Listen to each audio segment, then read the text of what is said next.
नमस्कार सगळ्यांना. आदिशक्तीच्या व्याख्यानामध्ये आजच्या ज्या स्वागताध्यक्ष आहेत सौ अपर्णा शहा यांना मी आमंत्रित करते आणि माईक त्यांच्याकडे देते.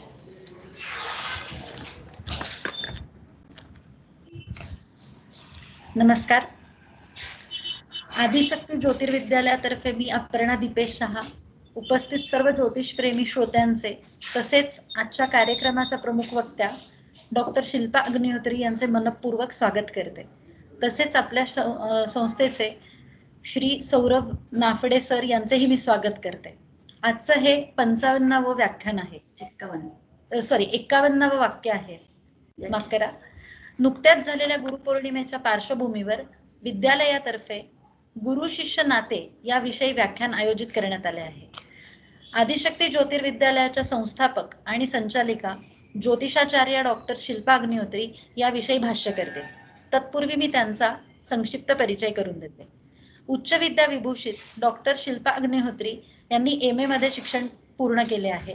ज्योतिष क्षेत्रात अत्यंत मानाच्या समजल्या जाणाऱ्या शास्त्रीय पदवी परीक्षेत त्या महाराष्ट्रात 3ऱ्या आल्या असून त्या परीक्षेसाठी त्यांनी जो शोधनिबंध लिहिला तो महाराष्ट्रात प्रथम क्रमांकात आलेला आहे. ज्योतिषशास्त्राबरोबरच त्या फलज्योतिष, अंकशास्त्र, वास्तुशास्त्र, हस्तसामुद्रिक, रमल, टॅरो कार्ड, रेकी, पुष्पौषधी अशा विषयात तज्ज्ञ आहेत. जवळजवळ 20 वर्षांपासून अधिक काळ त्या या क्षेत्रात कार्यरत आहेत. 2011 साली मॅडमनी आदिशक्ती ज्योतिर्विद्यालयाची स्थापना केली. संस्थापिका आणि संचालिका अशा दुहेरी भूमिकेतून त्या आदिशक्ती ज्योतिर्विद्यालयाचा कारभार अत्यंत सक्षमपणे सांभाळत आहेत.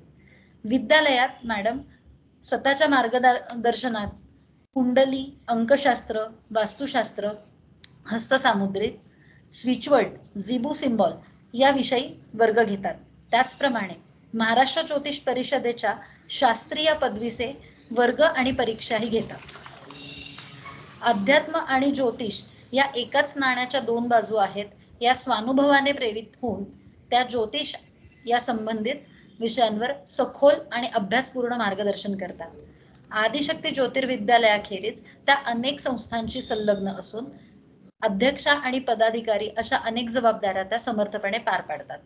शोध अनुवंशिकतेचा, आरोग्य मुद्रा, वार्षिक राशी भविष्य, तुमची रास तुमचे करिअर अशी त्यांची पुस्तकेही प्रसिद्ध आहेत.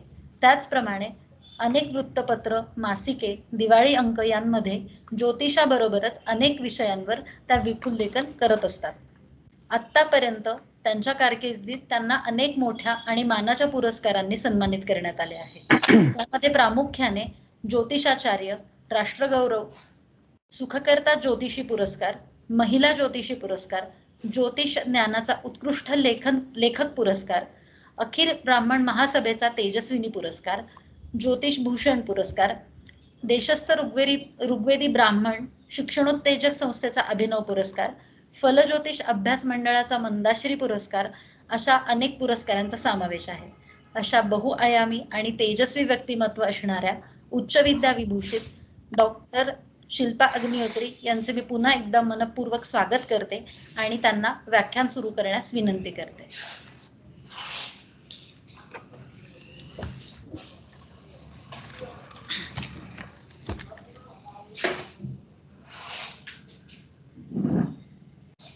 मॅडम तुमच्या डावीकडे घ्यायला लागेल थोडं. काय तुमच्या डावीकडे घ्यायला लागेल थोडा लॅपटॉप. तुम्हाला फ्रेम मध्ये यायला लागेल.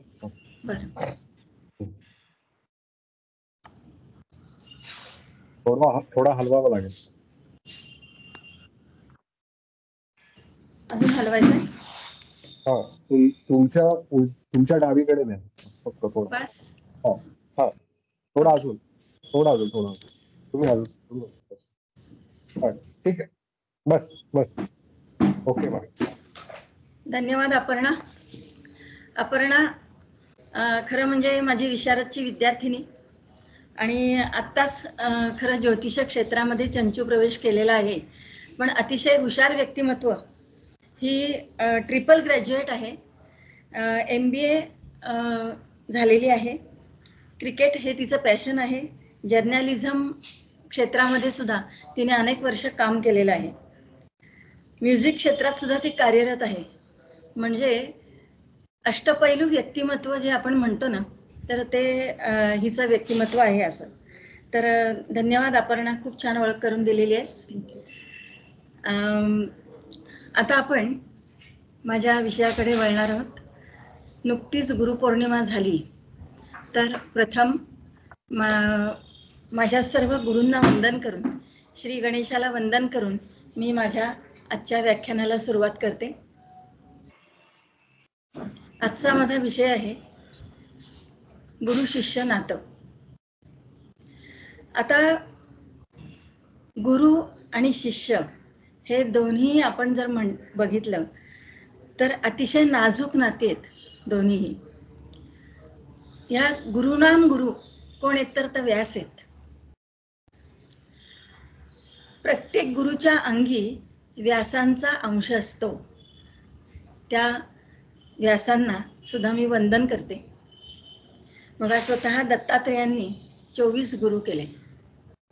कारण जो जो जयाचा घेतला मी गुण, त्यास केले गुरु मी या जाण, गुरुस आले अपारपण, जग सर्वची गुरु वासे. हे जर आपण अंगीकारलं तर आपल्याला खरं म्हणजे ठाई ठाई प्रत्येक क्षणी एखाद्या लहान मुलामध्ये सुद्धा आपल्याला गुरु दिसतो. असा गुरुचं व्यक्तिमत्व आहे.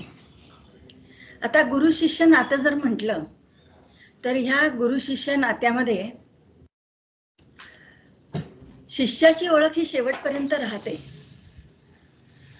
म्हणजे बघा की सांदीपनी आणि कृष्ण, याच्यामध्ये कृष्णाचं नाव हे सगळे प्रथम घेतात. वशिष्ठ आणि राम याच्यामध्ये रामाचं नाव सगळे प्रथम घेतात. रामकृष्ण आणि विवेकानंद याच्यामध्ये प्रथम विवेकानंदांचं नाव सगळे घेतात. गुरु हा मागं राहतो खरं म्हणजे गुरुलाही मागं टाकून जो शिष्य पुढे जातो ते खरं गुरुत्व आहे. म्हणजे खरं गुरूंनी त्यांना चांगलं शिकवलेलं आहे असं आपण म्हणू शकतो. मग शिष्य कसा हवा? शिष्य हा प्रपन्न हवा. प्रपन्न म्हणजे कसा? शरणागत. शरणागती पाहिजे. म्हणजे तिथं गुरुच्या कडून ज्ञान घ्यायचं म्हणजे तिथं पूर्ण अहंकार हा गेला पाहिजे. तर असं हे शिष्यत्व जर त्या माणसाने, त्या व्यक्तीने घेतलं तर ती निष्ठा त्याच्याकडे राहते, ती श्रद्धा त्याच्याकडे राहते आणि त्याच्याकडे प्रयत्नांची पराकाष्ठा पण हवी. कुठल्याही काम करताना असं म्हणायला नाही पाहिजे की मला हे जमत नाही किंवा माझी ही कारणं आहेत म्हणून मी करू शकत नाही वगैरे. नाही, इथं गुरुचं कारकत्व इथे आपल्याला समजतं की गुरु हा नेहमी प्रेरणा देत असतो की नको तुला जमेल, तू कर, हे सांगणारा खरा गुरु आहे. त्यामुळं जशी शिष्याकडे प्रयत्नांची पराकाष्ठा हवी त्याचप्रमाणे शिष्याकडे सुद्धा म्हणजे प्रयत्नांची पराकाष्ठा हवीच, पण गुरुकडे सुद्धा त्याला प्रेरणा देणारं गुरुचं व्यक्तिमत्व पाहिजे. तेव्हाच त्याला गुरुकृपा लागते. काही नाती असतात ना, ती रक्तापेक्षाही घट्ट असतात. म्हणजे आपण म्हणतो की पहिले आपले गुरु आहेत माता. पहिली गुरु आपली माता, त्यानंतर पिता, त्यानंतर आचार्य. मातृदेवो भव, पितृदेवो भव, आचार्य देवो भव असं आपण जेव्हा म्हणतो तेव्हा आचार्याचा नंबर हा तिसरा लागतो. खरं म्हणजे पहिले आपले आई आणि वडील हे आपले पहिले गुरु. कारण आपल्याला जगात आणण्याचं काम आणि त्याच्यानंतर आपल्याला संस्कार देऊन शिकवण्याचं जे काम आहे तर ते गुरूंचं आहे, ह्या गुरूंचं आहे. त्यामुळे माता पिता सर्वश्रेष्ठ आहेत आणि त्यानंतर उंबऱ्याच्या बाहेर गेल्यानंतर मग आचार्यांचं काम सुरू होतं. मग ही जी नाती आहेत ती रक्तापेक्षाही श्रेष्ठ आहेत. त्यातलंच एक नातं गुरु शिष्याचं नातं आहे. बघा कुठलीच विद्या आहे ना ही स्वस्तात मिळत नाही. त्याच परंपरेत एकलव्याला अंगठा द्यावा लागला नाही का. तर विष्णूचा अवतार असलेल्या श्रीरामांना आपल्या गुरुच्या रक्षणासाठी युद्ध करावं लागलं. व्यासोच्छिष्टम जगत सर्वम असा ज्यांचा गौरव होतो त्या महान गुरुला माझे कोटी कोटी प्रणाम. बघा गुरु होणं अवघड आहे, शिष्य होणं जास्त सोपं आहे. खरं म्हणजे गुरु कसा आहे, तर गुरु शिष्याला हा दारापर्यंत नेऊन सोडतो. बोध हा तुमचा तुम्हीच घ्यायचा आहे. आता कसं आहे बघा, की आता आपण कॉलेजमध्ये बघतो, प्रोफेसरची पाठ फिरली की मागून शिष्यांकडून बाण येतात विद्यार्थ्यांकडून. हे किती वाईट आहे. म्हणजे ही पापं केव्हा कुठं फेडतील. त्यांना ते आनंद वाटतो, त्यांना ती करमणूक वाटते, त्यांना ते थ्रिल वाटतं, पण ते बरोबर नाहीये. आता शिष्याने प्रश्न विचारणं हे सुद्धा खूप दुर्मिळ झालंय. गुरुने ज्ञान शिष्याला द्यायचं असतं. मग त्याच्यासाठी नचिकेतासारखा शिष्य पाहिजे, की जो रेटून बसला यमाला प्रश्न विचारायला, असा नचिकेतासारखा शिष्य हवा खरं म्हणजे. आता प्रश्नांमध्ये सुद्धा श्रेयस प्रश्न म्हणजे अंतिम कल्याणाचे प्रश्न हे शिष्याने विचारायला हवेत, आणि प्रेयस प्रश्न म्हणजे क्षणभंगूर इच्छेचे प्रश्न हे शिष्याने विचारू नयेत. किती होऊ शकते, तर एका माणसाने हा प्रश्न विचारला. तो सफरचंद खात होता. त्याने एक सफरचंद हातात ठेवलं आणि म्हणाला, सांगा बरं याच्यात किती बिया आहेत. आता त्यांनी ते सफरचंद कापलं, त्याच्यामध्ये 3 बिया निघाल्या. त्यातली एक बी त्यांनी हातात ठेवली आणि म्हणाला, सांगा यात किती सफरचंद असतील. आता मी मनातल्या मनात हिशोब करू लागले, या एका बी पासून एक झाड, त्या झाडावर अनेक सफरचंद लागणार, आणि प्रत्येक सफरचंदामध्ये 3 बिया, पुन्हा त्यापासून अनेक झाडं. छे, विचारच करत नाही.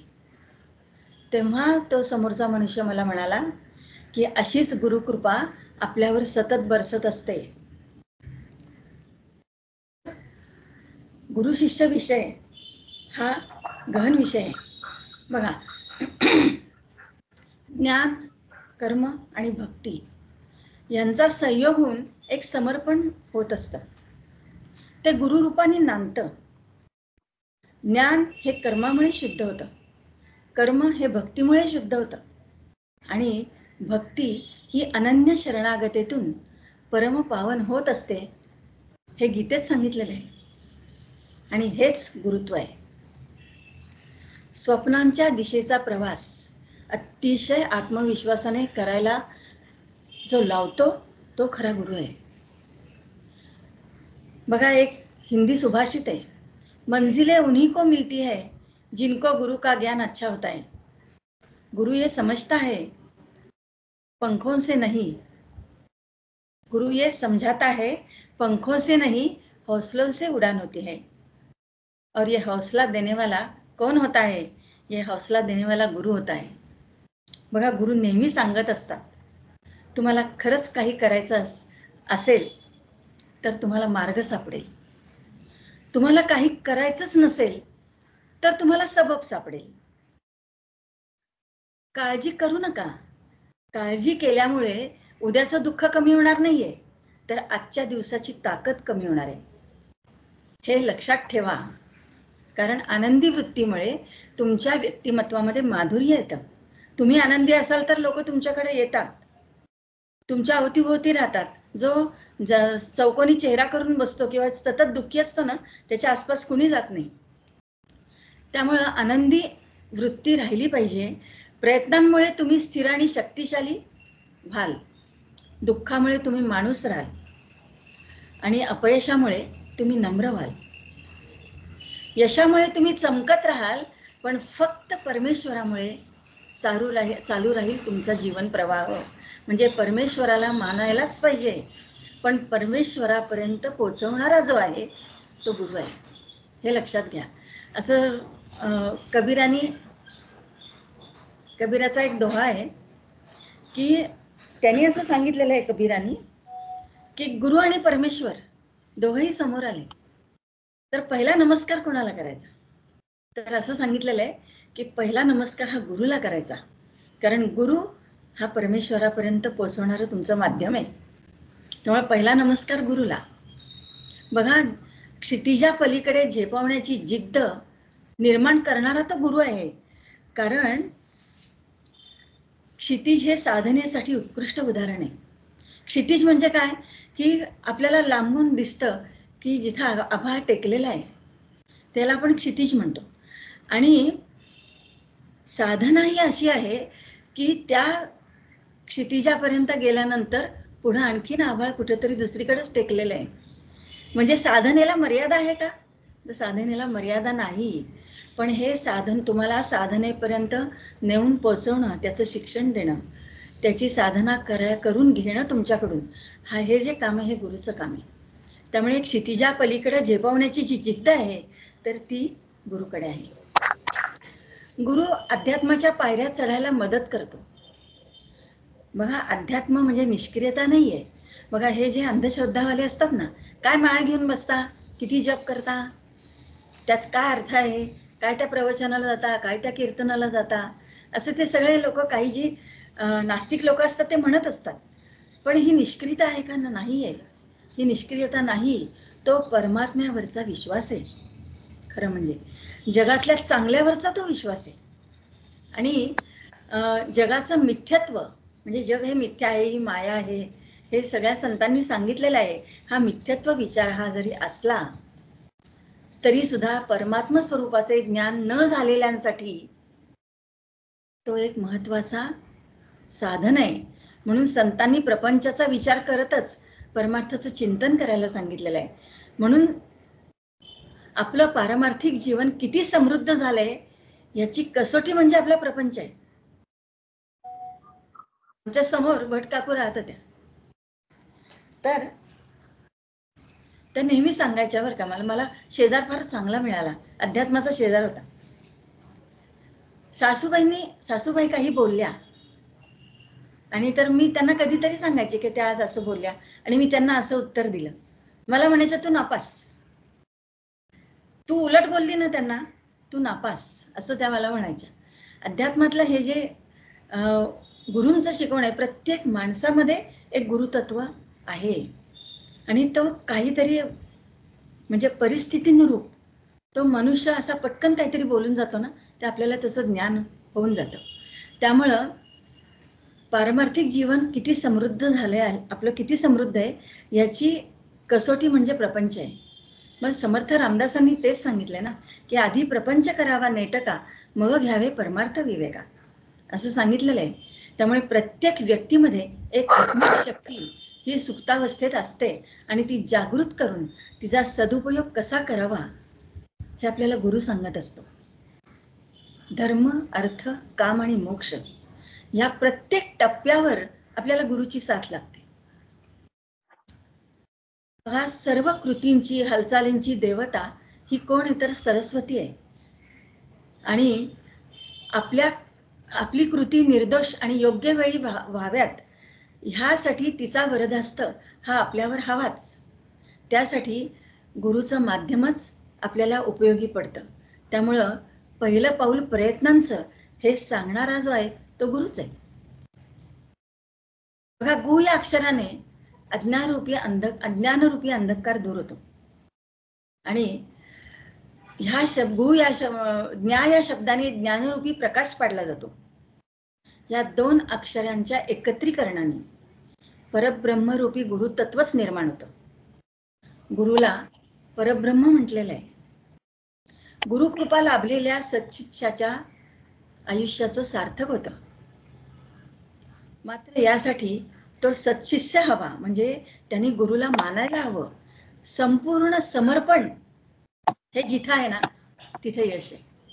हा भाग म्हणजे तो सगळ्याच बाबतीमध्ये, म्हणजे तो जसा भौतिक परिस्थितीमध्ये तुमच्या कर्माच्या बाबतीमध्ये उपयोगी पडतो, त्याचप्रमाणे तो परमार्थामध्ये पण उपयोगी पडतो. आणि निष्ठावंत, गुरुवचनांवर श्रद्धा असणारा, विरक्त, सात्विक, नम्र, सत्प्रवृत्त, विवेकवान असा शिष्य असावा. गुरु सांगतो ते करणारा असावा. बघा, गुरु ह्या शब्दातच त्याची महानता आणि महात्म्य हे दोन्ही सामावलेलं आहे. आपल्या ज्योतिष शास्त्रामध्ये गुरु हा सगळ्यात मोठा ग्रह आहे आणि तो मध्यभागी आहे. सूर्याची जी ग्रहांची मालिका आहे त्याच्यामध्ये तो मध्यावर आहे.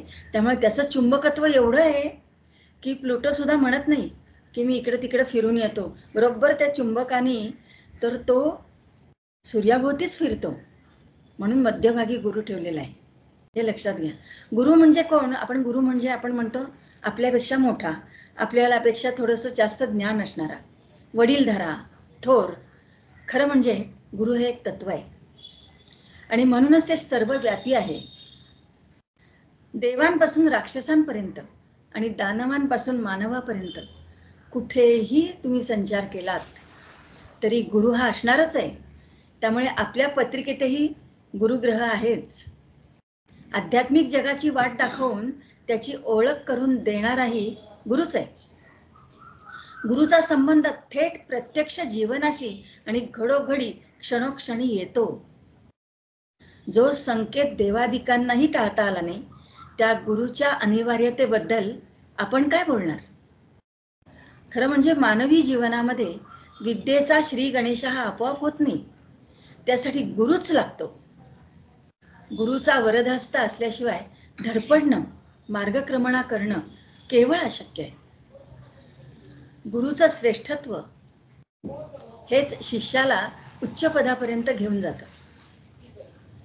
त्यामुळेच उच्च पदाला पोचलेला कोणताही शिष्य हा गुरुला विसरत नाही. गुरु असल्याशिवाय नेमत्याचा जाणताच होत नाही. त्यासाठी जाणत्या अवस्थेपर्यंत आपल्याला पोचता आलं तरीही त्याला योग्य दिशा देण्याचं कार्य हा गुरुच करत असतो. ही दिशा मिळाल्यानंतर ही जाण ही खऱ्या अर्थाने सुजाण होते. त्यामुळेच गुरुचं ज्ञान हे सर्वार्थाने महत्वाचं आहे.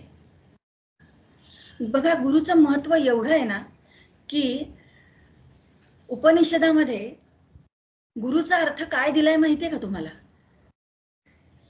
अनाथ या शब्दाचा संस्कृत मधला अर्थ ज्याला गुरु नाहीत असा माणूस असा घेतलेला आहे. बघा, 6 प्रकारचे गुरु महत्वाचे आहेत आणि ते पूजनीय मानले जातात. पहिला गुरु हा प्रेरक. प्रेरक म्हणजे कोण? तर प्रेरक म्हणजे प्रेरणा देणारा. दुसरा गुरु सूचक, सूचित करणारा, सुचवणारा, तो दुसरा गुरु.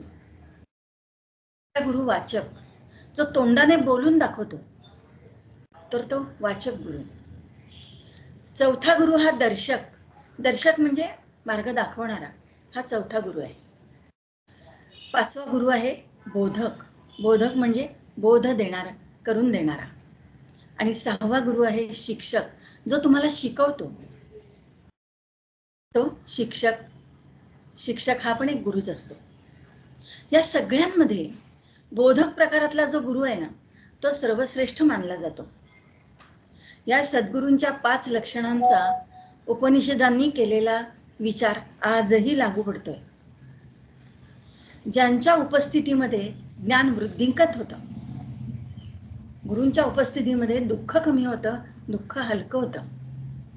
कोणतेही अर्थार्थी कारण नसताना मन आणि अंतःकरण हर्ष पावतं, उल्लसित होतं. तिथे गुरु काम करतो. समृद्धीचा आविष्कार जिथे होतो तिथे गुरु काम करतो. सर्व गुणविशेष आविष्कृत होतात, आकारात येतात, तिथे गुरु काम करतो. असे हे बोधक गुरु आपल्याला भवसागरातून तरून नेतात. शब्द जे आहेत ना, ते बोलू शकत नाहीत, ते स्पर्श बोलतात. हा जो गुण आहे हा नेपच्यूनकडे आहे बरं का. म्हणून गुरु नेपच्यून कॉम्बिनेशन जेव्हा होतं तेव्हा ते अध्यात्मामध्ये पुढे जाणारे लोक आहेत. गुरुच्या स्पर्शात एक प्रकारचा दिलासा असतो.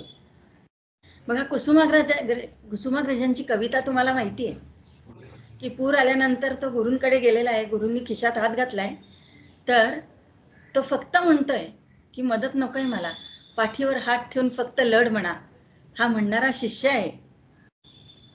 बघा, इम्पॉसिबल या शब्दाचा अर्थच काय आहे तर आय एम पॉसिबल असं आपण म्हणतो. बघा, निसर्ग हा केवढा मोठा गुरु आहे. त्याने पायाखाली जमीन ठेवली आहे आणि डोक्यावर आकाश ठेवलेलं आहे. अज्ञानाची सीमा तुमच्या पायालगत आहे आणि ज्ञानाचा अवकाश असीम आहे. आमचे अंकशास्त्राचे एक सर होते, दिवेकर सर. त्यांच्या तोंडामध्ये कायम एक शब्द असायचा की आकाशाला लिमिट नाही आहे. म्हणजे तर मला पूर्वी हे कळायचं नाही की हे सारखा हा शब्द का वापरतात. त्याचा अर्थ नंतर मला उलगडत गेला बरं का. हे उलगडणं जे आहे ना, तर ते जसे जसे गुरु आपल्याला भेटतात आणि त्यांच्या ज्ञानाचा उपयोग आपल्या जीवनामध्ये आपण जसा जसा करत जातो ना, तसं तसं आपल्याला ते असीम आकाश काय आहे हे भावतं. मग आपल्याला जितकं उंच जाल तितकं जा. ज्योतिषशास्त्राचं तसंच आहे की तो अथांग समुद्र आहे.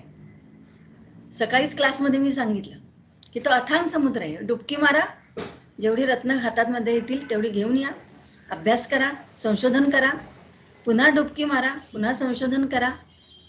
हे असंच आहे त्याचे. आणि ज्योतिषशास्त्राचं ज्ञान हे गुरुशिवाय नाहीच आहे. हाही भाग तितकाच महत्त्वाचा आहे. बघा, सॉक्रेटिस नावाचा ज्ञानपिपासू एक होता. त्याचं नेहमी एक वाक्य असायचं, मला काही समजत नाही एवढंच मला समजलं. तो आता किती हुशार, किती संशोधन त्यांनी केलं सॉक्रेटिसने, परंतु मला काही समजत नाही एवढंच मला समजलं असं म्हणणाऱ्या सॉक्रेटिसकडून आपण ज्ञानपिपासा घ्यावी. संत रामदासांकडून ज्ञानाकडे निघण्याची पायवाट घ्यावी. म्हणून मी नेहमी सांगते की प्रथम दासबोध वाचा, सगळ्यात शेवटी तुकारामाच्या गाथा वाचा आणि मग मध्ये तुम्ही काहीही वाचा बरं का. कारण तुकारामाची गाथा ही अनुभूतीतून आलेली आहे, त्यामुळे तेव्हा ती तुम्हाला सगळं तुम्हाला ज्ञान झाल्यानंतर ती कळते, तोपर्यंत कळत नाही. म्हणून पहिला दासबोध वाचायला घ्या सगळ्यांनी. म्हणजे ज्ञानाकडे निघण्याची पाऊलवाट ही रामदासांनी शिकवली आपल्याला. मी तो हमाल भारवाही म्हणणाऱ्या संत तुकारामांकडून श्रेय परमेश्वराला देण्याची लीनता घ्यावी. हे सर्व प्रकारचे संत म्हणजे प्रकाशाचे पुजारी आहेत. आपलं समाज हे सगळे कोण आहेत, तर हे आपले सामाजिक सद्गुरू आहेत. भविष्य ओळखण्याची एक छोटी किल्ली आपल्याकडे असावी आणि ती म्हणजे वर्तमान. वर्तमानाला आपण काय म्हणतो इंग्लिशमध्ये? प्रेझेंट. प्रेझेंट म्हटलं की आपल्याला एक बक्षीस आपल्या डोळ्यासमोर येतं. मग परमेश्वरांनी आपल्याला वर्तमान काळ हा प्रेझेंट दिलेला आहे. वर्तमान काळात जगा बरं का. ज्यांचा वर्तमान जागृत आहे त्यांचं भविष्य उत्तम आहे. तुम्ही विद्यार्थी असा की अध्यापक, तुमच्या पदावरून तुमचा मोठेपणा ठरत नसतो, तो ठरतो आपल्या विकसित समाधानावरून. गुरु किती समाधानी आहे. गुरु आता सध्याचे गुरु इतकी फी द्या आणि परीक्षेला बसा, किंवा इतकी फी द्या क्लासला या, नाहीतर तुम्हाला क्लासमध्ये प्रवेश नाही, असे म्हणणारे गुरु हे प्रोफेशनल गुरु आहेत. लक्षात आलं का? पण ज्ञानाचं तप आचरून जी माणसं स्वतः समाधानाने जागून दुसऱ्यालाही ते देण्यासाठी राबतात, त्यांचे हात परमेश्वर हातात घेतो. त्यामुळं असं आहे की पालक मुलांना एक चेहरा देतात आणि गुरु त्यांना एक व्यक्तिमत्व देतो. गुरु नेहमी शिष्यांना सांगतात बरं का, की तुमचे विचार हे तुमचे शब्द बनतील, तुमचे शब्द तुमची कृती बनेल, तुमची कृती ही तुमची सवय बनेल, तुमची सवय तुमचं चारित्र्य बनेल आणि तुमचे चारित्र्य तुमचं कर्म बनेल. म्हणजे ह्या सगळ्या पायऱ्या, या कर्माच्या ज्या सगळ्या पायऱ्या आहेत, हे ह्या पद्धतीने जर नेल्या पुढे तर तुमच्या हातून कर्म चांगलं होतं. भविष्याच्या संकेतांकडं याही दृष्टीने आपल्याला पाहायला हवंय. तळहाताच्या रेषांमध्ये मनगट पण दिसायला हवंय ना. काय नुसतं फक्त ज्योतिष एके ज्योतिष, फक्त कर्म काहीच करायचं नाही. माझ्या भविष्यामध्ये काय आहे एवढं फक्त जाणून घ्यायचं आणि कर्म काही केलं नाही तर यशस्वी होणार नाही. त्यामुळं तळहाताच्या रेषांमध्ये तुम्हाला मनगट पण दिसायला हवंय. जगण्याचा कोर्स हा 4 भिंतीच्या आत करता येत नाही. त्यासाठी बाहेरच्या जगात स्वतःला झोकून द्यावं लागतं. पदोपदी तिथे गुरु भेटतात आपल्याला आणि त्यांना ओळखावं लागतं. नाही ओळखलं तर अपयश पदरामध्ये येतच. त्या ज्ञानामुळे जीवन सुखकर होणार. ते ज्ञान गुरुतत्वाने व्यापलेलं असतं. म्हणजेच ते गुरु म्हणून प्रगट झालेलं असतं. जीवनात लागणारा जोडीदार, बघा बरोबरची मित्रमंडळी असतात, जोडीदार असतो. जीवनाचं अंतिम ध्येय म्हणजे समाधान आणि शांती, स्वातंत्र्य, हे सगळं मिळवून देण्यासाठी लागणारी जी शक्ती आहे किंवा त्या ज्या व्यक्ती आहेत तेच गुरुतत्व आहे. शरीरात असणारं गुरुतत्व हे लावू.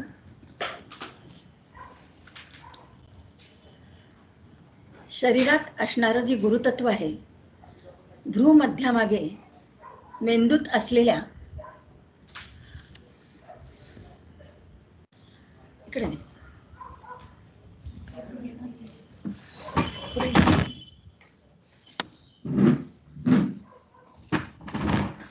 बस बस.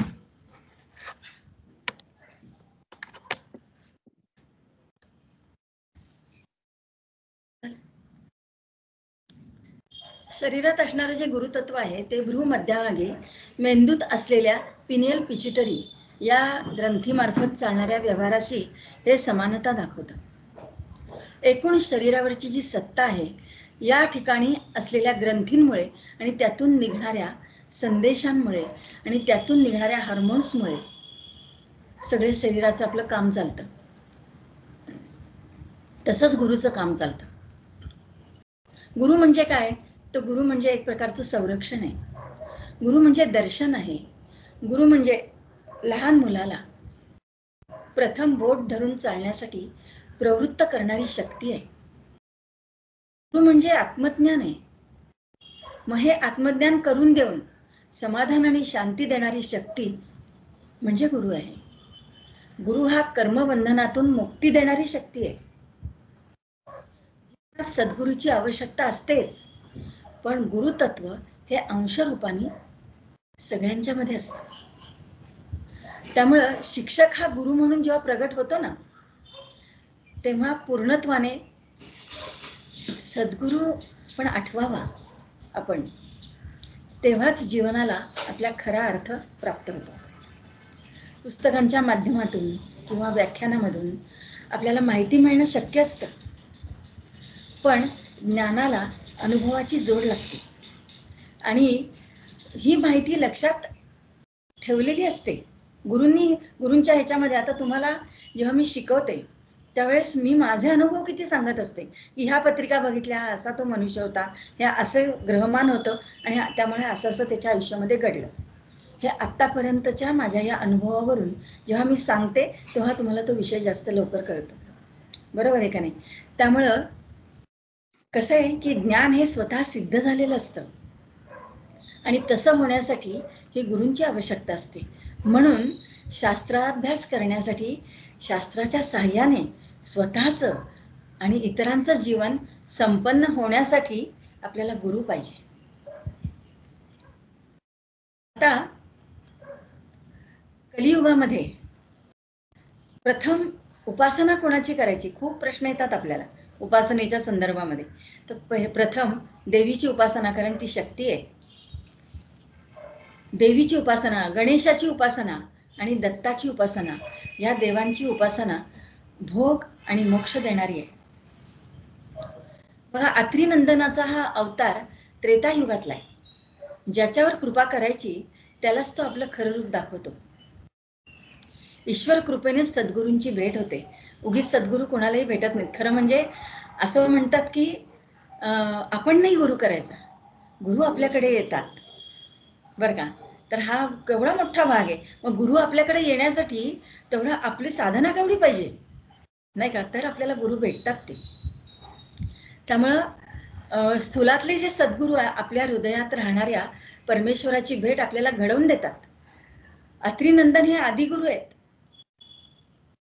अनुसूया माता, सहस्त्रार्जुन, अलर्क, यदू, प्रल्हाद, परशुराम, नवनाथ या उत्तम अधिकारी शिष्यांना त्यांनी आपल्या हृदयातला पत्ता सांगितला आणि त्यांना तरुण नेलं. हे दत्त म्हणजे काय? तर स्मृतिर्ग्रामी दैवत आहे. म्हणजे तुम्ही फक्त त्यांना आठवा, दत्ताला आठवलं की दत्त महाराज उभे आहेत, पण दत्त महाराज तेवढी परीक्षा सुद्धा तेवढीच कठीण घेतात, हे पण तितकंच खरं आहे. पण स्मृतिकामी दैवत हे दत्ताला म्हणतात. नुसत्या स्मरणाने साक्षात पुढे उभे राहणारे हे दैवत आहे. बघा 15 आता जुलैमध्ये रवीने दक्षिणायन सुरू करून कर्केत प्रवेश करतो रवी. अतल, वितल, सुतल, तलातल, महातल आणि पाताळ इत्यादी 14 लोकांपैकी 15 जुलैमध्ये रवी अतलमध्ये प्रवेश करतो. आणि रवी यमलोकाची यात्रा आषाढ पौर्णिमेला सुरू करतो. म्हणून गुरूंकडे शरण जाऊन आपण सुरक्षा कवच मागतो. गुरुपौर्णिमा तेव्हाच येते ना, आषाढ महिन्यामध्ये आत्ताच झाली. रवीची ह्या वेळेस पॉझिटिव्ह एनर्जी ही निगेटिव्ह होत असते. रवीची जी एनर्जी आहे ही पॉझिटिव्ह एनर्जी निगेटिव्ह होत असते. ऑगस्ट ते ऑक्टोबर पर्यंत पृथ्वीवर जास्तीत जास्त बॅक्टेरिया किंवा व्हायरस हे पृथ्वीवर फिरत असतात. त्यामुळे म्हणून गुरुपौर्णिमा झाली की आपण गुरुमय होतो आणि गुरूंना आठवतो, गुरूंनी सांगितलेली उपासना करण्याचा प्रयत्न करतो आणि हाच प्रयत्न आपल्याला तारून देतो. त्याच्यासाठी ही आषाढ पौर्णिमा, गुरुपौर्णिमा ठेवलेली आहे. कोणतीही गोष्ट साध्य करण्यासाठी निसर्गाने आपल्याला 4 क्षमता बहाल केलेल्या आहेत. त्या कुठल्या आहेत तर शारीरिक आहे, भावनिक आहे, आध्यात्मिक आहे आणि मानसिक आहेत. या 4 क्षमता आपल्याकडे आहेत. मग बदलांचा सामना करण्यासाठी या क्षमता आपल्याला उपयोगी पडतात आणि त्यांचं सतत नूतनीकरण व्हायला लागतं आणि ते गुरु आपल्याला करून देतो. गुरुमुळे प्रगतीच्या नव्या वाटा आपल्याला सापडतात. बघा कुठलंही अज्ञान असलं की त्या अज्ञानाबद्दल आपल्याला भीती वाटते. म्हणजे अंधार असला की आपल्याला पुढे जायला भीती वाटते की नाही. अगदी साधं सोपं उदाहरण आहे. मग अज्ञानाकडून ज्ञानाकडे नेण्याचं धैर्य हे गुरु आपल्याला देतो. त्यामुळं कसं आहे की प्रत्येक माणसाच्या आयुष्यामध्ये सुखदुःखाचे, मोहाचे, लोभाचे अनेक क्षण येतात, पण त्याच्यातून तारून नेणारा आपल्याला गुरुच आहे. मग चुकतो तो माणूसच आहे नाही का. म्हणजे तो नाहीतर माणूसच नाही ना, माणूसच चुकतो. हे लक्षात घेऊन चुकांमधून शिकत जाण्याचा मार्ग हा आपल्याला गुरु दाखवतो. अपयशावर मात करण्याची क्षमता तुझ्याकडे आहे हे सांगणारा गुरुच आहे. तो विश्वास गुरु आपल्याला देतो आणि म्हणून आपण यशस्वी होतो. गुरुचा पिंडच मूळ सकारात्मक आहे. म्हणजे आहे संतांचा सकारात्मकच होता, पण गुरूंचा पिंड हा सकारात्मक हवा. जे शिकवतात त्यांचा मूळ पिंड सकारात्मक हवा. बघा बंद घड्याळाकडे सुद्धा दिवसातून 2दा अचूक वेळ ते बंद घड्याळ दाखवतं की नाही का. मग ह्या मनोवृत्तीमुळे अपयश आपल्यापासून लांब राहतं, हद्दपार आपल्याला करता येतं. जगण्याचं नेटकेपण हे विचारामधून येतं आणि विचारांच्या शिस्तीसाठी साधना आवश्यक असते आणि ते गुरुच आपल्याला करून देतात. शाळेची पायरी उतरताना मुलं जीवनाची एक पायरी चढली का याचा विचार करणारा खरा शिक्षक आहे. कोणत्याही क्षेत्रातल्या शिष्याच्या गुणवत्तेचा प्रवास हा न संपणारा आहे हे शिकवणारा गुरु आहे ना, नाही का. त्यामुळं एक यश मिळालं त्याच्यानंतर गुरुनी फार जर डोक्यावर घेतलं ना तर तो आहे तिथंच राहतो. एक मला गोष्ट आठवते, कुठेतरी ऐकली वाचली, आता मला आठवत नाही पण सांगते की एकदा शिष्याने विचारलं गुरूंना, गुरु महाराज यश म्हणजे काय आहे, तुला पाहायचंय यश म्हणजे काय. एवढा मोठा असा खडक होता आणि अशी टेकडी होती.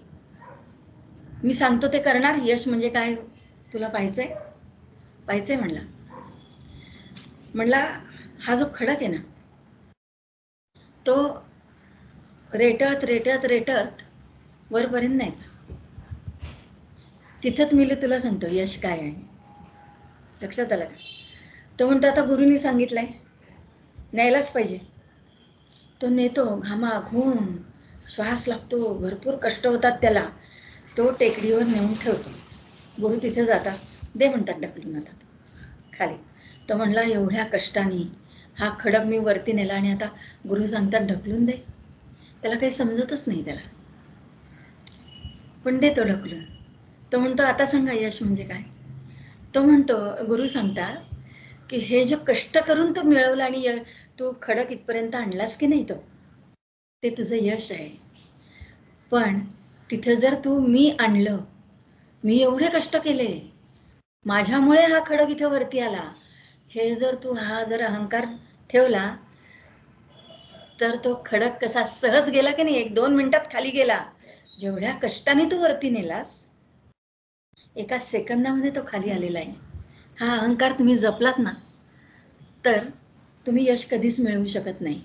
म्हणजे अहंकार नष्ट व्हायला पाहिजे हे सांगणारा गुरु त्या शिष्याला भेटला, हे लक्षात घ्या. मग अशा वेळेस वाटेतल्या दगडाजवळ थांबून राहायचं की त्या दगडा पलीकडून होणाऱ्या नव्या वाटेने चालत राहायचंय, हे कुणी ठरवायचंय? तरी शिष्याने ठरवायचंय. त्यासाठी सेल्फ काउन्सिलिंग हे फार महत्वाचं आहे. शिक्षक गुरु शिकवून सोडतात तुम्हाला. प्रत्येक वेळेस तू जप केला का, तू अभ्यास केला का, हे विचारायला गुरु शिक्षक येत नाहीत. हे तुमचं तुम्ही करायला पाहिजे, नाही का? तर सेल्फ काउन्सिलिंग हे शिष्यासाठी खूप महत्वाचं आहे. आपल्याला मिळालेले जे अपयश आहे त्या अपयशावर प्रयत्नांनी मात करायची.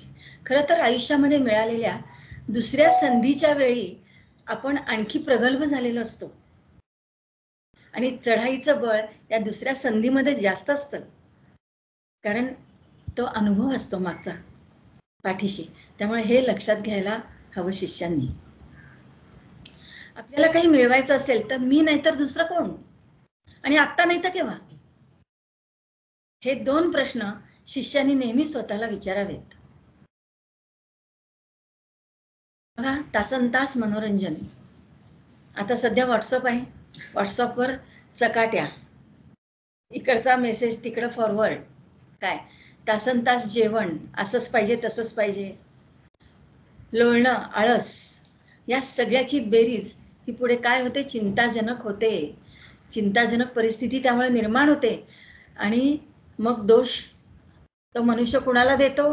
हे सगळं करून तो दैवाला देतो, नाही का? मग खरा दोष कोणाचा असतो? खरा दोष त्याच्या कर्माचा असतो, हे त्याला समजतच नाही. याच्यासाठी आता मस्तपैकी हातात छडी घेतलेलाच गुरु पाहिजे. त्याच्यासाठी आपल्याला इतर लोकांकडून शिकण्यासारखं बरंच काही आहे हे मान्य करून त्यांच्याशी संवाद साधण्याच्या प्रत्येक संधीकडे उत्साहाने आपल्याला बघायला हवं. आपल्याकडे ज्या त्रुटी आहेत, प्रत्येक मनुष्य सर्व गुण संपन्न नाहीच आहे ना. प्रत्येक माणसामध्ये, जसं मी सांगते, कुठलीही राशी सर्व गुण संपन्न नाही, कुठला ग्रह सर्व गुण संपन्न नाही, कुठलाही भाव सर्व गुण संपन्न नाही. हे जसं आता ज्योतिषाच्या भाषेत बोलायचं तसंच कोणताही मनुष्य सर्व गुण संपन्न नाही, त्याच्याकडे त्रुटी आहेत.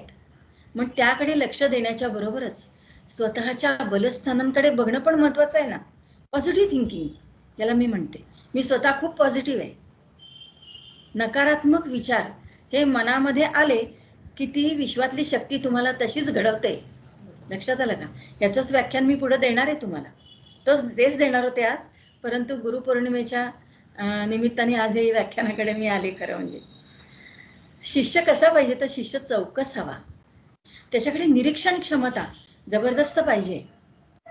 ज्या कामासाठी मला नियतीनं नेमलेलं आहे, बघा, तुमचा जन्म हा कुठल्या तरी कारणासाठी झालेला आहे, हे लक्षात घ्या. त्यांनी उगीच तुम्हाला जन्माला घातलेलं नाहीये. ते कर्म मी जर समरसून केलं तर निसर्गच तुम्हाला खरं म्हणजे ऊर्जा पुरवत असतो. आईपासून संस्कार, वडिलांच्या संघर्षातून मिळालेला पुरुषार्थ आणि गुरुच्या ज्ञानातून मिळालेला कर्मयोग आपण जोपर्यंत आचरणात आणणार नाही तोपर्यंत आपण शांत होऊ शकणार नाही, तोपर्यंत आपल्याला समाधान मिळणार नाही, तोपर्यंत आपल्याला यश मिळणार नाही. आयुष्यात अनेक वेळा अपयशाचे तडाखे सोसून त्याची किंमतही आपल्याला मोजावी लागते. मग अशा क्षणी आपली क्षमता नियती आजमावते. निर्णयांची उसनवारी करता येत नाही माणसाला, कारण काही निर्णय हे जमिनीवर पाय घट्ट रोवूनच घ्यावे लागतात. पाठ्यपुस्तक जिथं संपतं तिथं तुमचं आयुष्याचं पुस्तक सुरू होतं. आणि इथल्या प्रश्नांची रेडीमेड गाईड्स नसतात बरं का. त्यामुळं तुम्हाला तुमचंच पुढे जावं लागतं. स्वतःलाच प्रश्न विचारा, स्वतः निर्णय घ्या आणि त्या निर्णयांची जबाबदारी स्वतःच स्वीकारा. याच्यामुळं माझं असं झालं आणि याच्यामुळं मी अपयशी झालो हे म्हणणं साफ चुकीचं आहे. बघा, दिवस सुरू झाला ना की आपल्या दिवसाचा एक छोटासा का होईना प्रकल्प आपल्या डोळ्यासमोर हवा. आपली कुवत, आपल्या गरजा या ओळखायला पाहिजेत. शिखरावर गेलेल्या शिष्याला नवं शिखर खुणावत राहिलं पाहिजे. समाजाच्या कौतुकात किती गुंतायचं याचा विवेक असायला हवा आणि त्याच्यासाठी गुरु हवा. तो तुमची जागा दाखवतो तुम्हाला. गुरु असा भाग आहे. काम काय किंवा अभ्यास काय, पेंडिंग ठेवायची जर सवय लागली ना तर आयुष्य सुद्धा आपला आनंद, आपलं समाधान हे पेंडिंग ठेवतं. मग शरीर, मन आणि बुद्धी यावर आपलं काय असतं, आरोग्य अवलंबून असतं. त्यामुळे कितीही धावपळ, ध्येयाच्या मागे धावायचं असलं तरी सुद्धा या 3 घटकांना विसरून चालत नाही. कुठलं? शरीर. शरीर चांगलं ठेवण्यासाठी काय करायला पाहिजे? तुम्हाला व्यायाम करायला पाहिजे. तुम्हाला पहाटे लवकर उठायला पाहिजे. निसर्गाचं जे देणं आहे ते जाणायला पाहिजे. मनासाठी काय करायला पाहिजे? तर उपासना करायला पाहिजे, योगाभ्यास करायला पाहिजे, ध्यानधारणा करायला पाहिजे. आणि बुद्धी तल्लख ठेवण्यासाठी कायम ज्ञानपिपासू राहिलं पाहिजे.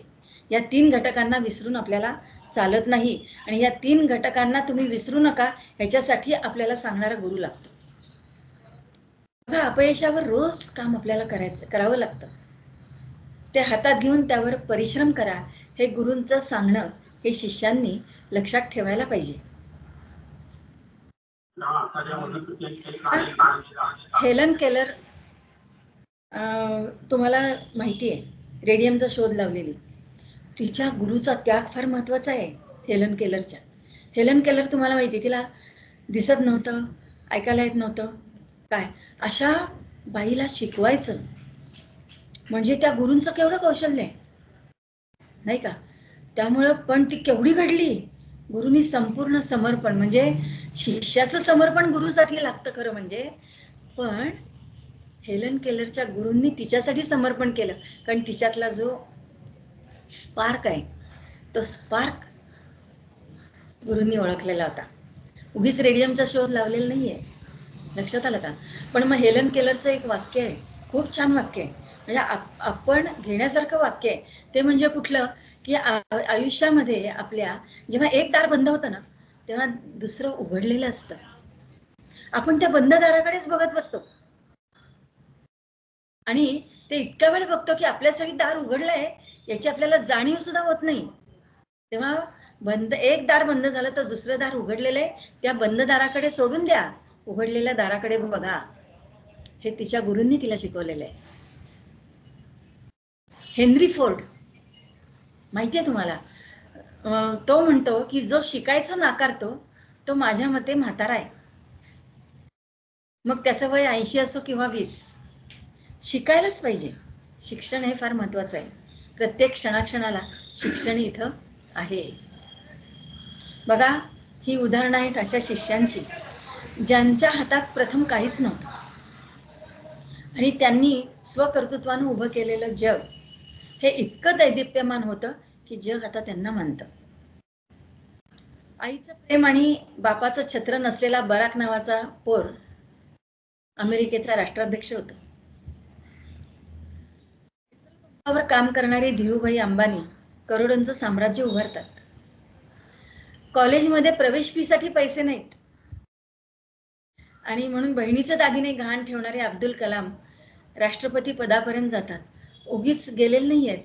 त्यांना त्या त्या मार्गामध्ये त्यांना गुरु भेटले आणि त्या गुरूंचं त्यांनी ऐकलेलं आहे. रेडिओवाल्यांनी हाकलून दिलेला अमिताभ त्याच्या आवाजावरच महानायक होतो. एवढं उदाहरण आहे मोठं, आपल्याला आवडतं उदाहरण. बघा 27 वर्ष तुरुंगात काढणारे नेल्सन मंडेला जगाला प्रेम शिकवतात, नाही का? कुठलीही शारीरिक हालचाल न करू शकणारे स्टीफन हॉकिंग्स जग हलवणारे संशोधन करतात. हे कोण आहेत सगळे? शून्यातून प्रवास करत जाणारी ही माणसं दुसऱ्यांना प्रेरणादायी ठरलेली आहेत. मग आम्ही का नाही? बघा गुरु, मी आत्ताच मगाशी सांगितलं, एक उदाहरण मी दिलं अहंकार नष्ट करण्यासाठी. तर रामकृष्ण परमहंस आणि विवेकानंदांचं एक उदाहरण आहे. तर एक म्हणजे मंदिर बांधण्याचा प्रस्ताव समोर आला. रामकृष्णांनी त्यांना सांगितलं की असं असं मंदिर बांधायचंय. त्यात काय अवघड आहे, मी बांधू शकतो मंदिर. विवेकानंद म्हणले मी बांधू शकतो. मी आला तिथे. मी आल्याबरोबर रामकृष्ण परमहंसांनी अशी कांडी फिरवलेली आहे की ते मंदिर पुढे जाईच ना बांधायला. तेव्हा त्यांनी सांगितलं, जेव्हा ते शरण गेले परमहंसांना, ते म्हणले का नाही बांधून होते? सगळ्या प्रकारचं जे सामर्थ्य आहे ते सगळं मी लावतोय, पण मंदिर बांधून होत नाहीये. ते म्हणले त्या सगळ्या प्रकारच्या सामर्थ्यामधला मी फक्त काढून टाक, म्हणजे तुझं मंदिर बांधून होईल. हे असं शिकवणारे जे आहेत ना, हे खरे गुरु आहेत बरं का. एक गोळवलकर गुरुजी संघाचे होते. त्यांचं एक उदाहरण फार मोठं आहे. ते गावोगाव हिंडत असत प्रचारासाठी, आणि त्यांचे शिष्य सुद्धा त्यांच्या मागोमाग हिंडत असत. आता ते जिथं जातील ते म्हणजे गोळवलकर गुरुजी इतकं सेवाभावी व्यक्तिमत्व होतं. आणि त्याच्या घरामध्ये ते गेले आणि त्या शेतकरी म्हणला माझ्याकडचा चहा तुम्ही घ्या. आता त्या बिचाऱ्या शेतकऱ्याकडे चहा गाळणी पण नव्हती. त्याने आपला अंगावरचा पंचा काढला आणि त्या पंचामधून तो चहा गाळला. हे शिष्यांनी पाहिलं आणि चहा घ्यायला नकार दिला. गोळवलकर गुरुजींनी चहा घेतला. तो म्हणजे स्वतःच्या आचरणामधून शिष्यांना शिकवणं हे पण गुरुचं काम आहे. बघा, एक काशीचे मधुसूदन सरस्वती प्रकांड पंडित होते आणि प्रचंड ज्ञानी होते, संन्यासी होते. ते एका वादसभेमध्ये सर्व विद्वानांच्या मध्ये जाऊन अद्वैत सिद्धांताचं त्यांनी म्हणजे खंडन मंडन हे सगळं करून ते आले. त्यांच्या मठामध्ये आल्यानंतर त्यांना असं वाटलं की सगळ्या विद्वानांना अद्वैताचा सगळा जो विचार आहे तर तो सगळा मी खंडन मंडन केला. माझ्यासारखा प्रकांड पंडित कुणी नाही. आणि मठामध्ये येत आहेत, शिष्यांचा जथा मागे आहे आणि त्यांना आपल्या त्या सिंहासनावर एक साधू पुरुष बसलेला दिसला. असं डोकं फिरलेलं आहे प्रचंड की माझ्या बैठकीवर हा मनुष्य बसण्याचं धैर्य करतो कसा, मी कोण आहे बरं का. तो त्यांना अद्वा तत्वा जेव्हा बोलतो बरं का, तो म्हणतो की इतके चिडतात ते, इतके चिडतात की तो मलिन कपड्यामधले ते मनुष्य बसलेला असतो. तर तो म्हणतो काय बा, हे कसं बंद करू, बंद करेल व्हॉट्सअप कॉल. तर तो म्हणतो की तुझ्या सिंहासनावर, तुझ्या आसनावर मी बसलो काय किंवा तू बसलो काय, फरक काय पडतो. हे विचारणारे कोण होते तर ते साक्षात दत्तात्रेय होते. दत्तात्रेयांनी त्यांना साक्षात्कार दिला आणि म्हणले, प्रकांड पंडितांचा खंडन मंडन जरी करून आला तरी अहंकार जर तुला शिवला तर त्याचा काहीही उपयोग नाही. रामकृष्ण परमहंसांची पत्नी शारदा देवी जी होती, तिचं तर म्हणजे चरित्र तर मी आपल्या ह्याच्यामध्ये थोडस तिचा त्यांचा उल्लेख करतेच, शारदा मातांचा तुम्हाला शिकवताना. तर कसं आहे की रामकृष्णांना जेव्हा कॅन्सर झाला आणि तो कॅन्सर झाल्यानंतर, एक मिनिट,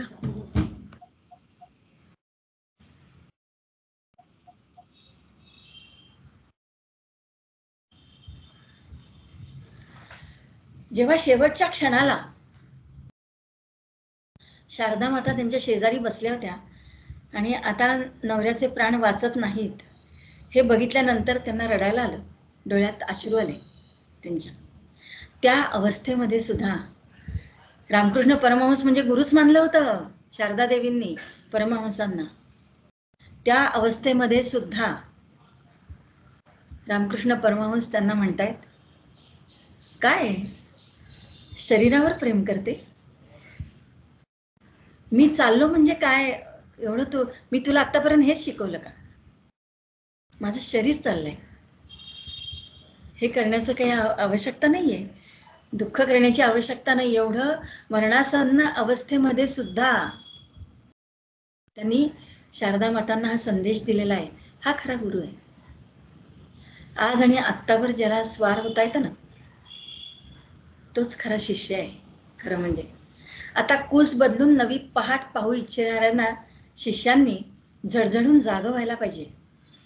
आत्ता नाही तर कधीच नाही.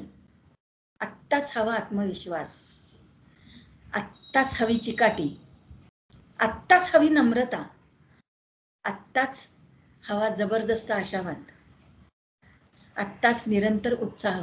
उद्याचं कोणी पाहिलं नाही का? त्यामुळं हे आत्ताचं जे वर्तमान काळ, आत्ताचं जे वास्तव आहे हे स्वीकारणं खूप महत्वाचं आहे.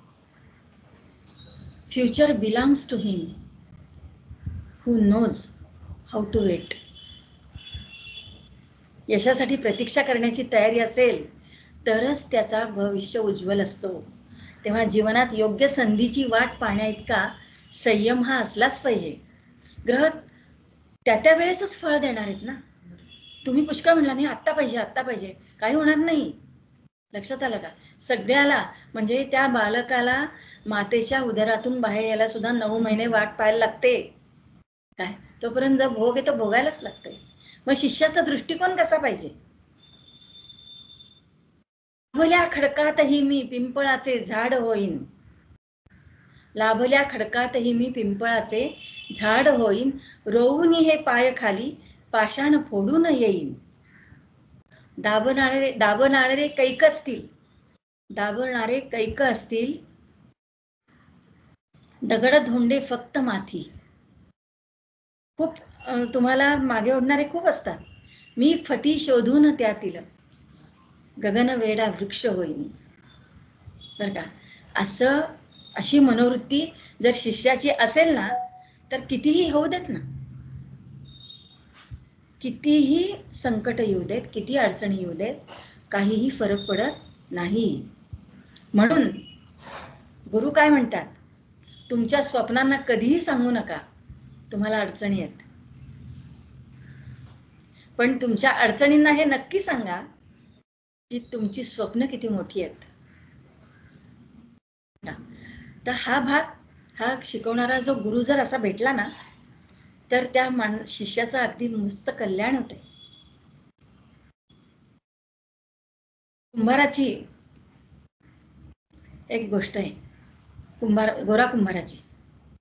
तर गोरा कुंभार पुढे चालले होते आणि मागून त्यांची पत्नी चालली होती. म्हणजे गोरा कुंभारांना गुरु कसा भेटला त्याच्यापेक्षा त्या पत्नीला कुठला गुरु भेटला असेल ह्याचं उदाहरण आहे. तिथं एक सोन्याचं कडं त्यांना पडलेलं दिसलं. ते पुढे जात होते. त्यांना वाटलं मागून पत्नी येते, तिला लोभ होईल त्या कड्याचा. त्यांनी असे थांबले आणि पटकन माती टाकली त्या कड्यावर की तिने उचलू नये म्हणून. पण चाणाक्ष स्त्रीच्या नजरेतून ते सुटलेलं नाही. घरी आल्यावर ती काय म्हणली असेल, हे काय, तुम्ही मातीवर माती टाकलीत? अरे क्या बात है, कुठला गुरु तिला भेटला असेल. लक्षात घ्या, म्हणजे गोरा कुंभार तर त्या पांडुरंगाचे शिष्य होतेच, पण हिला कुठला गुरु भेटला असेल. म्हणजे आपण म्हणतो ना की एकनाथांच्या पत्नी ह्या अशाच उच्च होत्या. तर हा भाग आहेच आहे. बघा, संत एकनाथांनी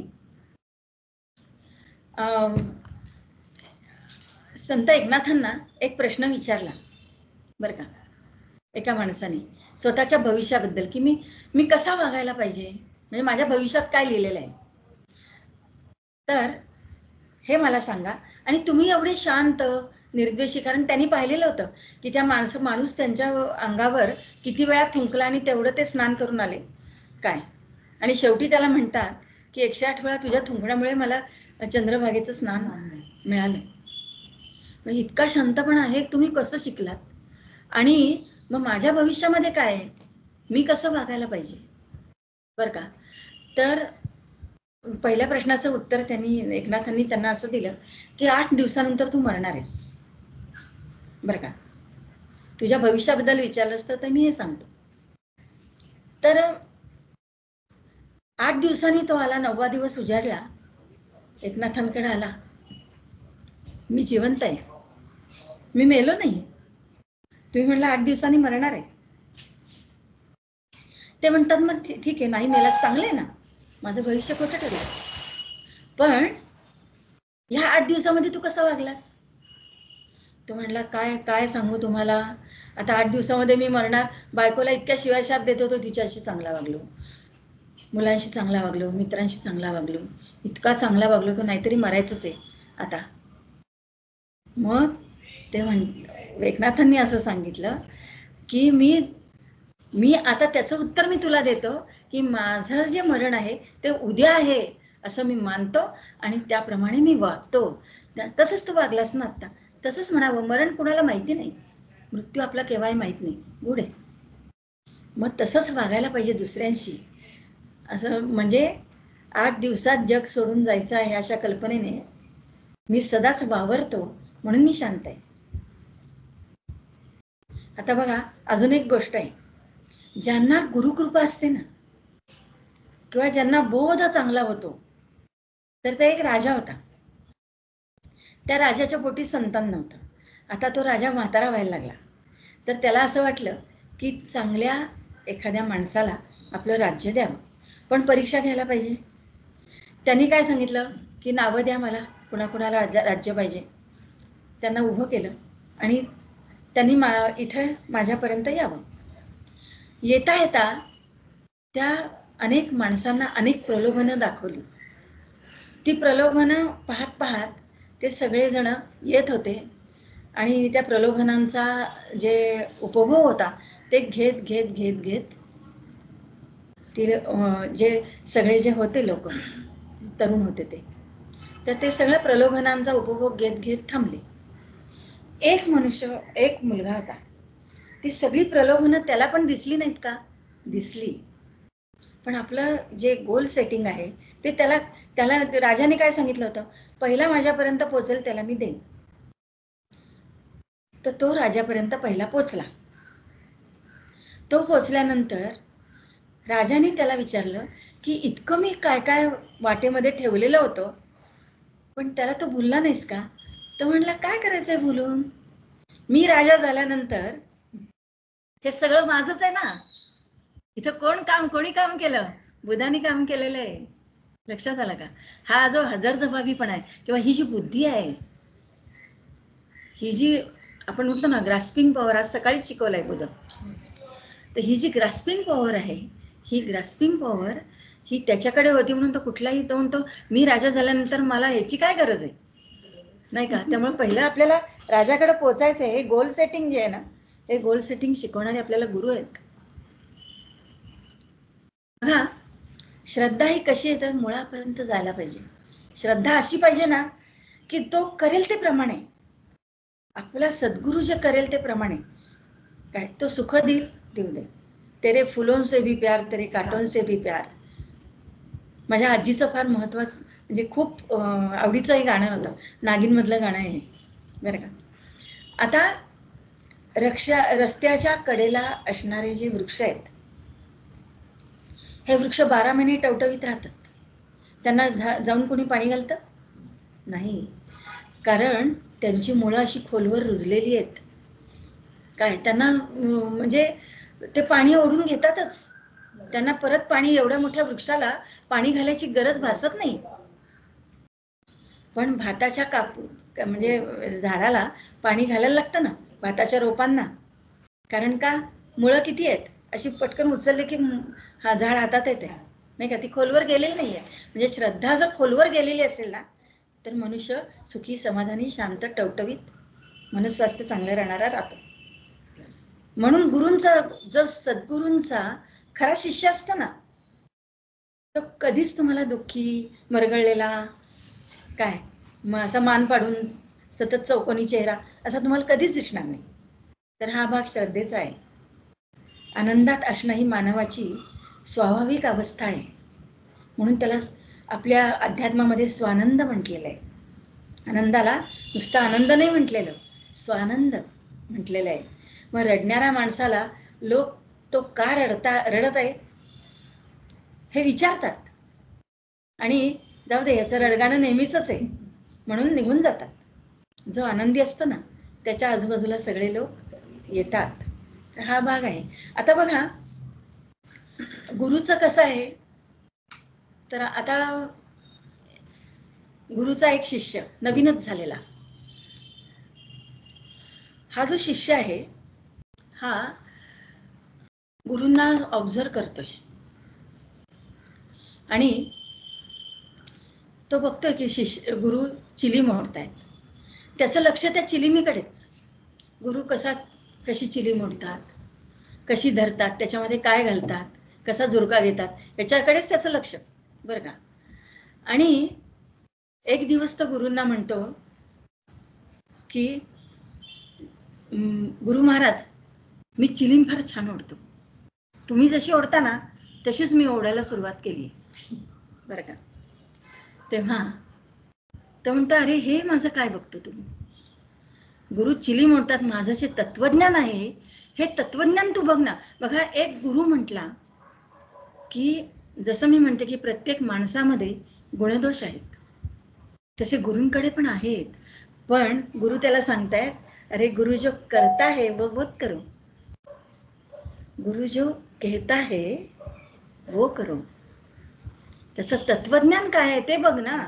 माझ्या चिलिमीचं काय तू मला कौतुक सांगतो नाही का. म्हणून गुरु हा सर्वार्थाने शिष्याला घडवणारा असतो. माणसाला भानावर आणणारा आहे तो गुरु आहे, सद्गुरु आहे. तो क्षणाक्षणाला शिक्षण घ्या हे सांगणारा गुरु असतो.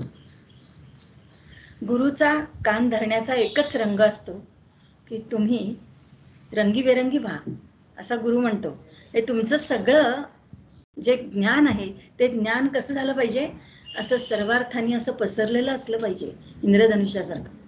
माझ्यापेक्षाही गुरुपेक्षाही वरचढ शिष्य झाला ना तर गुरुला आनंद होतो, खऱ्या गुरुला आनंद होतो बरं का. आता अजून एक उदाहरण म्हणजे गुरु अहंकार कसा घालवता. बघा, मी तुम्हाला शिकवलेलं आहे की षष्ठ स्थान आपण म्हणतो की सगळं षड्रिपूंचं स्थान आहे, आणि अहंकार माणसाचा असा आहे की सात्विकतेचा सुद्धा माणसाला अहंकार होतो. मी 50 वेळा जप करतो, काय मी कीर्तनाला जातो, मी प्रवचनाला जातो बरं का, हे सगळ्यांना तो सांगत असतो बरं का. हा जो अहंकार आहे, हा अहंकार हा साधा सुद्धा जात नाही, लक्षात आलं का. मग गुरु सुद्धा शिष्य काही वेळेस पारखूनच घेतो. एक शिष्य आला त्यांच्याकडे गुरूंकडे आणि गुरूंना म्हणाला की मला तुमच्याकडून शिकायचंय, मला शिष्यत्व बहाल करा. ते म्हणतात, मी असं तसं देत नाही, तुला एक मंत्र देतो, तो 1 वर्ष तू सतत जप कर, त्याचा 1 वर्षानंतर माझ्याकडे ये. जप करतो, त्याच्याकडे जातो, तिथं जर दारापाशी जातो गुरूंच्या तिथे, आणि त्या गुरूंचा एक शिष्य झाडत असतो आणि त्याच्या हातामध्ये केर असतो. तो केर तो त्या शिष्यावर फेकून देतो. तो सगळा घाण होतो. असला चिडतो तो, मी गुरूंकडे आलोय आणि तुम्हाला माझ्या अंगावर केर टाकलास, अदवा तद्वा बोलतो आणि गुरूंकडे जातो आणि त्यांना सांगतो हे काय तुमच्या शिष्याने असं केलं म्हणून. गुरु म्हणतो आत्ता तुला शिष्यत्व बहाल करत नाही, तू पुन्हा त्या मंत्राचा जप कर, 1 वर्षांनी परत ये. दुसऱ्या वर्षी जातो. दुसऱ्या वर्षी तो जो शिष्य आहे तो तसंच करतो आणि तेव्हा तो जेवढा पहिल्या वेळेस रागवला तेवढा रागवत नाही, पण थोडा रागवतो. परत गुरु म्हणतो की नाही, अजून तुझी तयारी नाही आहे शिष्यत्वाची. तिसऱ्या वर्षी तो मंत्र जप करतो आणि तेव्हा जेव्हा तो कचरा अंगावर टाकतो शिष्य, तेव्हा म्हणतो की तू माझी जागा तू मला दाखवून दिलीस, माझा अहंकार तू कमी केलास. आणि हे म्हणून जेव्हा तो गुरूंकडे येतो तेव्हा गुरु म्हणतात की आता तू माझा शिष्य व्हायला लायक आहेस.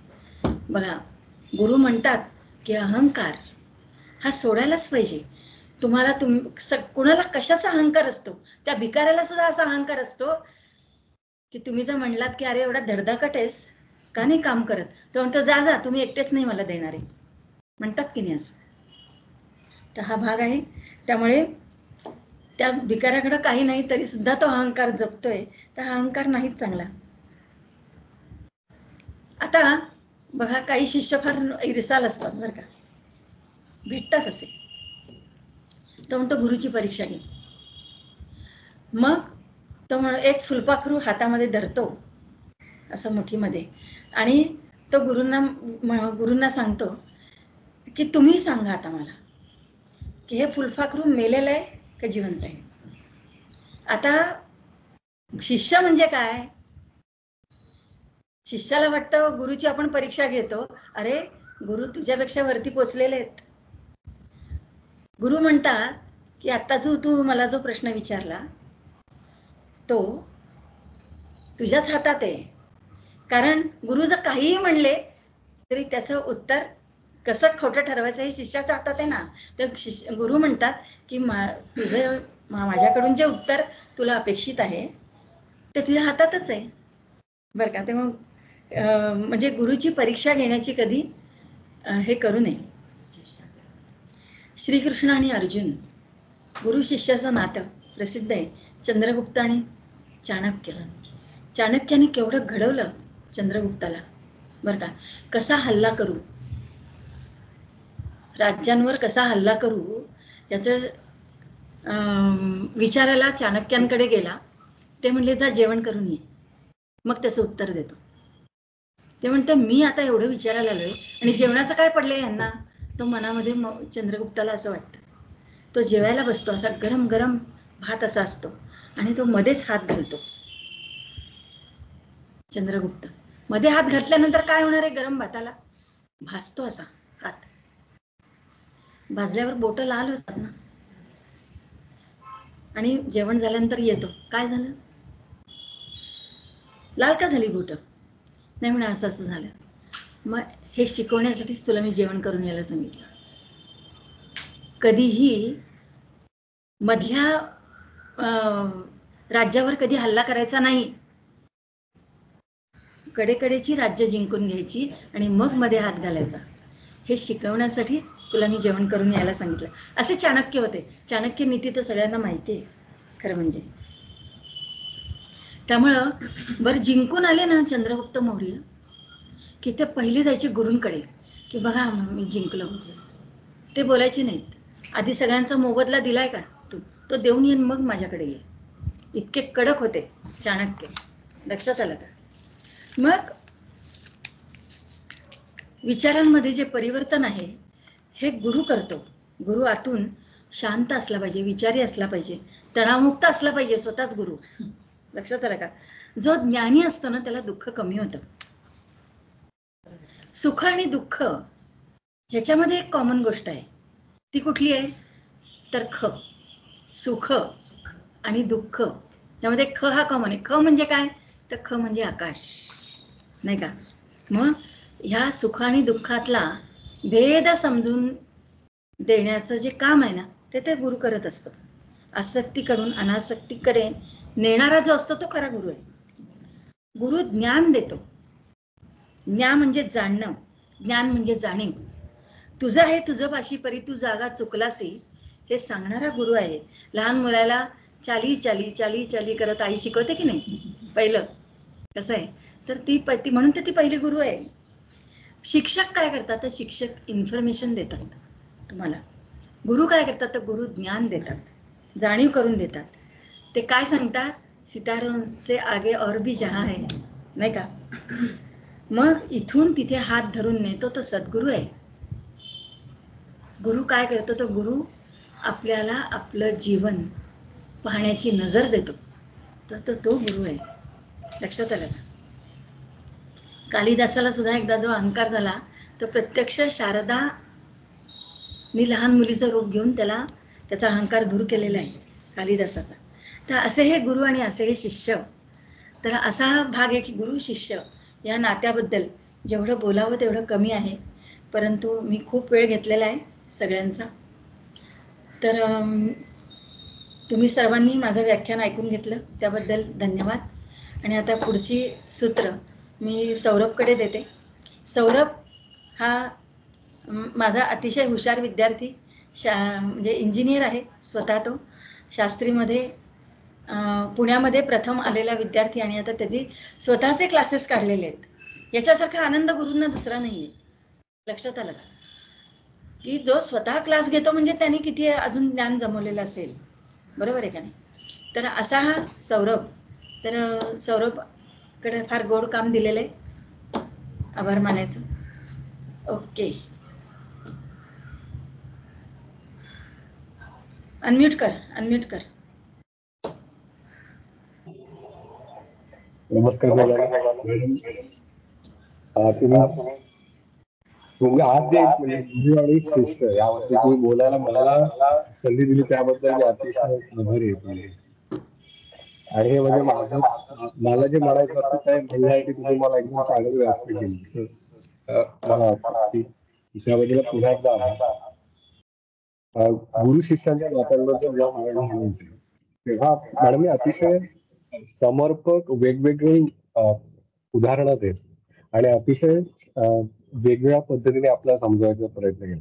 त्याचा एक छोटासा आढावा मी तयार केलाय, तो आपण आता पाहूया.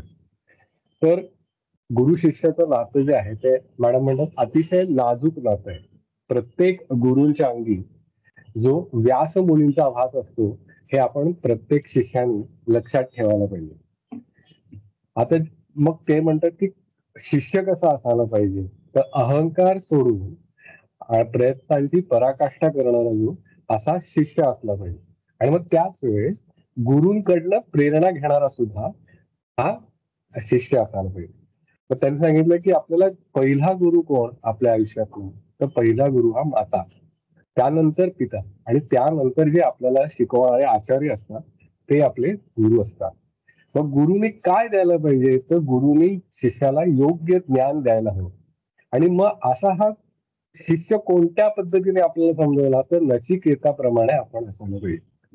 मग ज्ञानामुळे होतं काय, तर ज्ञान कशामुळे, तर कर्मामुळे. आणि गुरु काय होतं, गुरु नेहमी आपल्याला सांगतात की काय करायचं असेल ते तुम्ही शोधा म्हणजे तुम्हाला मार्ग मिळेल. आणि तुम्ही जर ते शोधलं नाही तर तुम्हाला मात्र सबब नक्की मिळेल. त्यामुळे सतत मार्गक्रमण करत राहा आणि सतत मार्ग शोधत राहा असं आपल्याला मॅडमनी सांगितलंय. प्रयत्नांमुळे तुम्ही शक्तिशाली होता हे लक्षात ठेवलं पाहिजे. आणि कबीराच्या दोह्याचा मॅडमनी आपल्याला एक मार्ग सांगितला की गुरु आणि परमेश्वर जर समोर आले तर कबीर म्हणाले मी प्रथम वंदन कोणाला करीन, तर प्रथम परमेश्वराला सोडून मी गुरूंना वंदन करीन. आता त्यांनी पुढे जाऊन सांगितलं की साधनेला मर्यादा नाहीये, ती अनंत आहे. पण मग या साधनेसाठी उद्युक्त करणारा कोण असेल, तर तो सुद्धा गुरुच आहे. आणि त्यासाठी मॅडमनी आपल्याला सरस्वती देवीची उपासना करा म्हणजे तुम्हाला तो मार्ग अतिशय प्रशस्त होईल असं सांगितलं. जेव्हा आपल्याला संपूर्ण समर्पण असतं तेव्हा आपल्याला उत्तम यश मिळतं. त्यासाठी आपण सत्प्रवृत्त निष्ठावंत असं गुण अंगी बाळगायला पाहिजे. मानवी जीवनामध्ये आपल्याला मॅडमनी उपनिषदाचा पण जो मार्ग सांगितला त्याच्यामध्ये त्यांनी आपल्याला अनाथ ह्या शब्दाची माहिती दिली. त्यात अनाथ म्हणजे काय, ज्याला गुरु नाही असा. मग त्यात गुरुचे प्रकार कसे सांगितले तर 6 प्रकार. मग प्रेरक, सूचक, वाचक, दर्शक, बोधक आणि शिक्षक. त्यातला बोधक जो आहे, जो बोधन करतो तो उत्तम गुरु असंच मॅडम म्हणे. आणि बोधक गुरु हा सर्वश्रेष्ठ आहे. गुरु आणि त्यामध्येच मॅडमने आपल्याला गुरु आणि नेपच्यून कॉम्बिनेशन जर का असेल तर आपल्याला अध्यात्मात पुढे नेणारी अशी शक्ती असते त्या व्यक्तीमध्ये असं सांगितलं. आणि असीम आकाश हे जे आहे ते कोण कोण आपल्याला दाखवू शकतं तर गुरुमुळे हा जो असीम आकाशाचा संदर्भ मॅडमने सांगितला होता आणि तो असीम आकाशाचा संदर्भ सांगताना हे उलगडून सांगणारा हा गुरु आहे.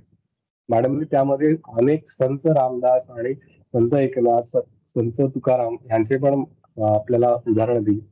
प्रथम दासबोध वाचा आणि सरते शेवटी मात्र तुकारामाची गाथा वाचा हा मॅडमने आपल्याला वाट दाखवलेली आहे. प्रगतीच्या नव्या वाटा गुरूंमुळे मिळतात. अंधारातून चालताना जो प्रकाश आहे त्या प्रकाशाकडे बघत पुढे जाण्याची जी वाट दाखवण्याची जी जे कोण दाखवतं तो अंधारातलं वाट दाखवणाराही गुरुच आहे.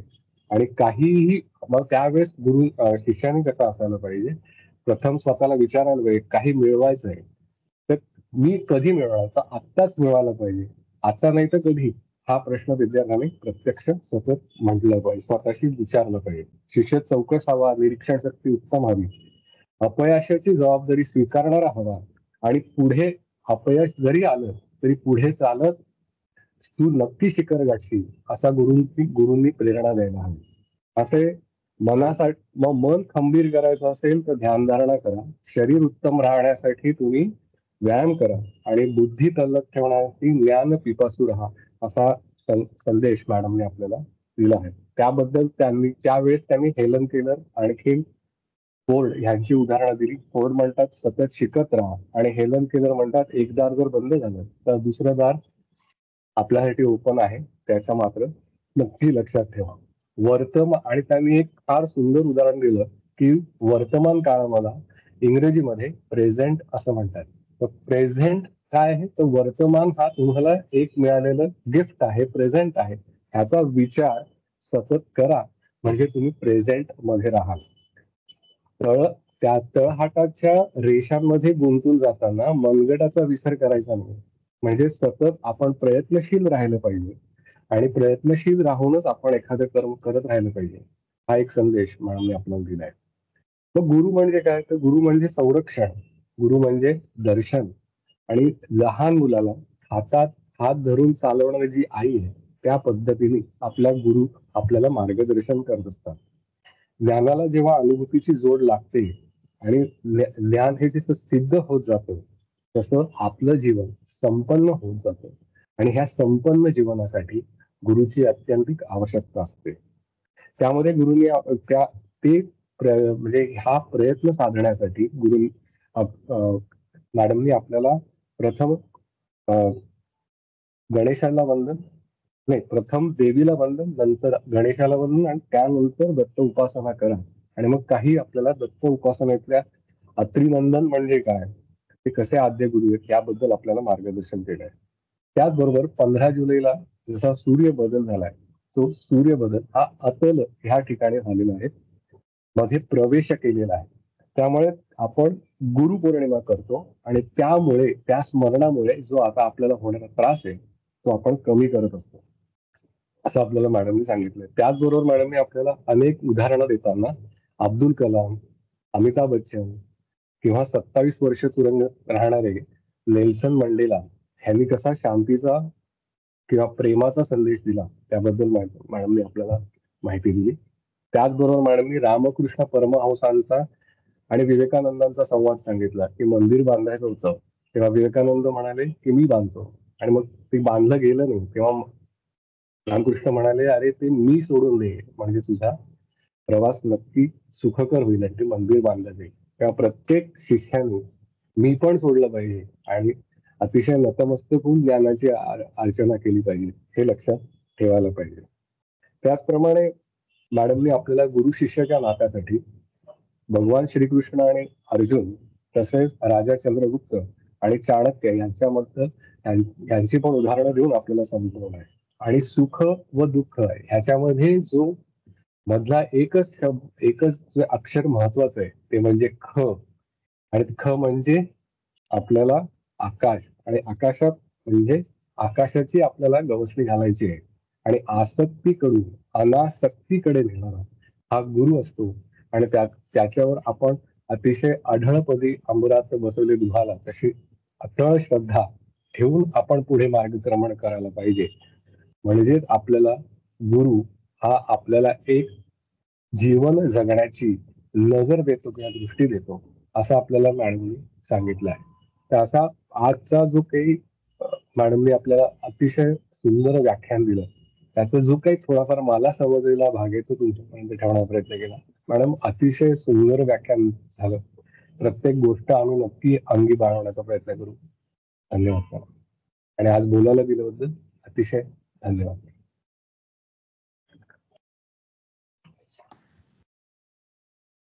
धन्यवाद सौरभ.